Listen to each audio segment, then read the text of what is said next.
Është kënaqësi e veçantë që të jemi sot në këtë sofër gjithë bashku, për cilën ju falenderoj shumë që keni ardhur. Të ndajmë jo vetëm një moment sa tradicional, edhe të bukur të këtij iftari tradicional që e shtron Bashkia e Shkodër me kënaqësinë më të madhe për ju, edhe si mesazh i vllazërisë e i traditave më të mira shqiptare.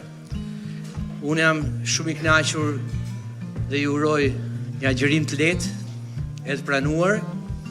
Ju uroj shëndet e paqe në familjet tuaja dhe uroj që kështu në tavolina tilla të mblidhemi gjithmonë së bashku. Teksa jemi mbledhur sonte në këtë sofër, në këtë iftar të begat nga Bashkia e Shkodrës, padyshim se ndjejmë jo vetëm kënaqësinë ose ngrohtësinë e bashkimit, por edhe bekimin e një rasti më të veçantë.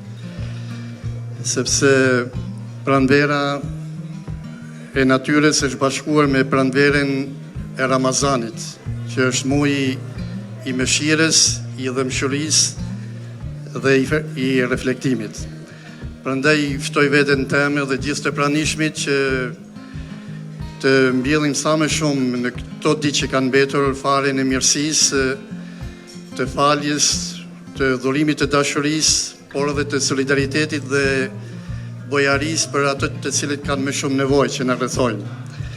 Sepse kur pranvera mbush natyrën me lule, Ramazani mbush zemrën me dritë.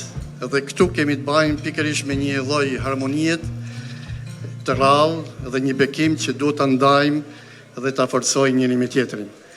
Zoti të nderoft për këtë organizim, i nderori kryetari i bashkisë, mirënjohje të thellë nga Meftinia e Shkodrës, edhe për organizimin dhe me lutjen që inshallah Zoti pranon agjërimin atyre të cilët kanë agjëruar dhe lutjet gjithashtu. Ramazan Mubarak, me zemër të mirë dhe iftar të mirë. Faleminderit.